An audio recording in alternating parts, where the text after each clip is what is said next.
So what brings you to Cannes this year?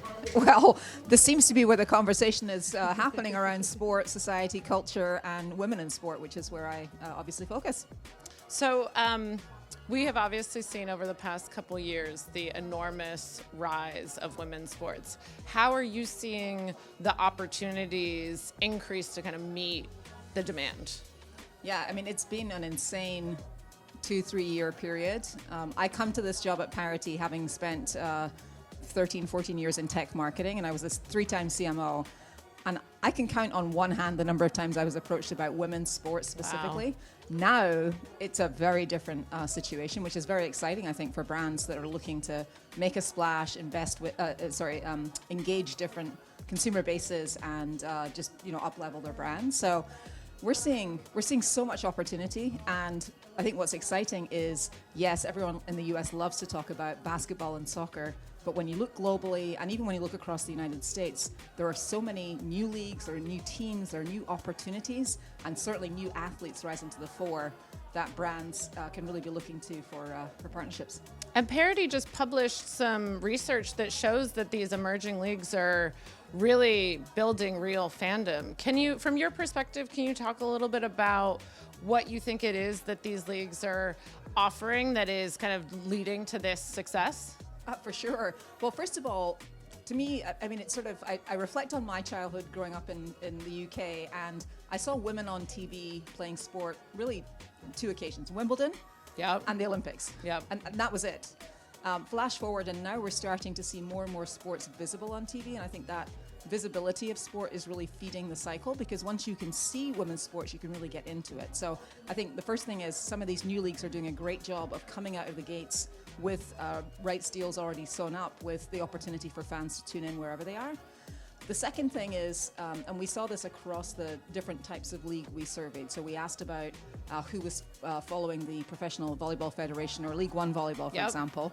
We see great growth in volleyball, which has long been a really popular women's sport in the United States. Right, especially for participation. Oh, yeah, absolutely. But there's been no professional path until really the last couple of years. So I think there's some pent-up demand for sports like volleyball, where, again, for the first time, there's really a professional opportunity for the ladies. And then the other thing is you look at USL Super League, which is the new Division 1 women's football league that launched in August of last year. And when you look at fandom and what percentage of fans say they're watching that versus NWSL, which is the incumbent, it's about 2/3 actually already in that first year say that they're tuning in to USL Super League. And I think the reason for that, the reason for that is in part they've been very strategic about the markets that they choose to put teams in. So you look at the finals that just took place recently of that first season. It was Tampa Bay against Fort Lauderdale. These are two local markets. Rivalry. Oh yeah, Florida rivalry building in USL Super League. But these are two markets that haven't had professional teams locally for really women's sports in general, but specifically for soccer. And so I think by placing teams in different locations, they're really appealing to that next level of fan who don't have a local opportunity before that.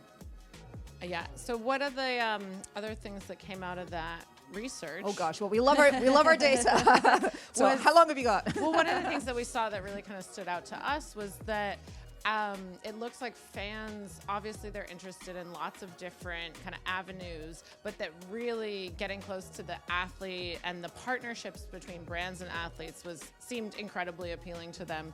Can you talk a little bit about how you've seen brands kind of succeed in engaging with athletes and some of maybe the advice that you would give to brands? Yeah, absolutely. So you're right, Claire. When we looked at the numbers, we found if you asked sports fans and also women's sports fans what was more likely to make them want to purchase or have interest in a brand, the most popular answer was an athlete partnership over teams, leagues, and tournament sponsorships.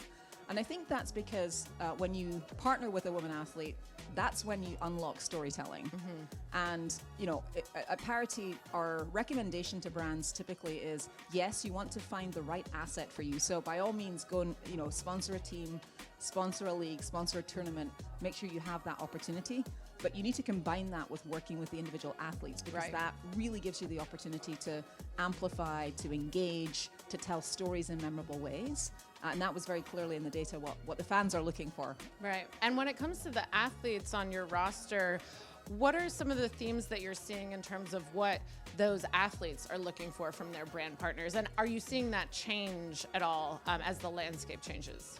I think one thing that's unchanged, if you ask any athlete about partnerships, well, first, this is so important to them because they don't make enough money playing their sport, so they're looking for those off the court, off the field opportunities.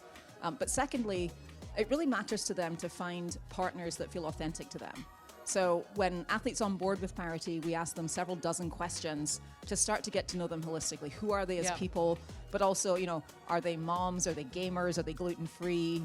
Do certain causes appeal to them? So who they are off the field. Absolutely, yes. Because, and likewise, I think brands and sponsors are looking for, you want meaningful, and I know everybody hates the word authentic these days, but damn it, you want authenticity. You really do.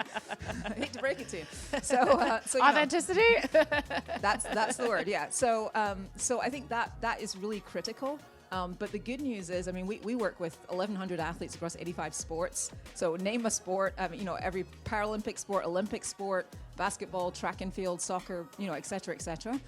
Within that community, we can almost always find several athletes who might be a match for the brand based on what that brand is trying to accomplish. And I think that's really at the heart of a great partnership, is finding that connection, finding that match. Can you talk a little bit about how you approach finding that match? So you mentioned that when you onboard athletes, you ask them lots of questions about themselves, but I would love to understand a little bit more. You have 1,100 athletes. How do you go about finding the perfect opportunity and the perfect pairing between a brand and an athlete? Yeah, so it's been a white glove service today. We are starting to layer technology into it, as you can imagine, because there's a lot of information out there, and we can ingest that data and combine it with what we know about the athletes, with what they're saying real time, what's happening on social.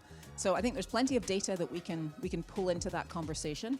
But it's also in dialogue with the brand. It has to be right all around. And so typically, after we've spoken with a brand, understood their objectives, their priorities, which products and services are top of mind, which demographics, which locations, all of that good stuff, we go and, we sort of go into the mix. We come back with a selection of athletes that might match, and we talk through the pros and cons of each one based on, again, what that brand is trying to accomplish. And this is where us knowing the athletes gives that extra layer, I think, of meaning to the conversation. Right. And I feel like you must have such an interesting perspective from where you sit at Parity in terms of what are the types of brands that you're seeing come into the women's sports space. And is there anybody or any categories that have kind of surprised you or that you get particularly excited about moving into this space? Yeah, for sure. So we did go deep into categories and how consumers are remembering which brands are entering women's sports right now.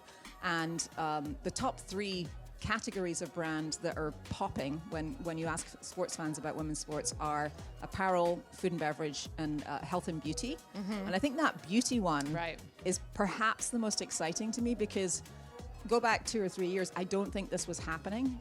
But there have been several leagues, several teams that have done a really excellent job of weaving in those beauty sponsors.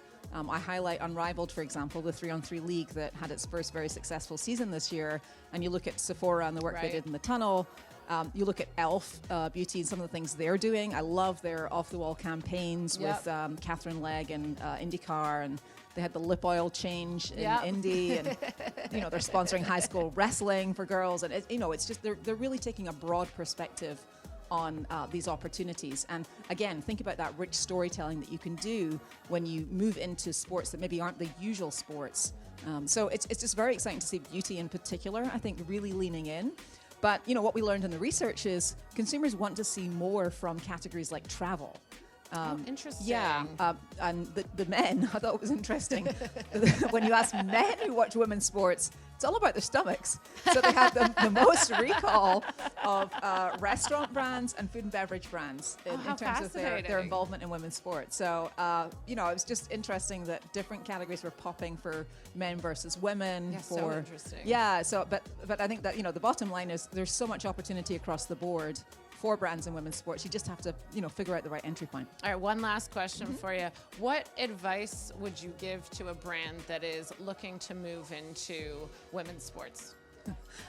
Oh my goodness. It's a great question, because we talk to a very wide variety of brands, and some, think they have it all figured out, and they have their path, but many, frankly, are a little deer in the headlights.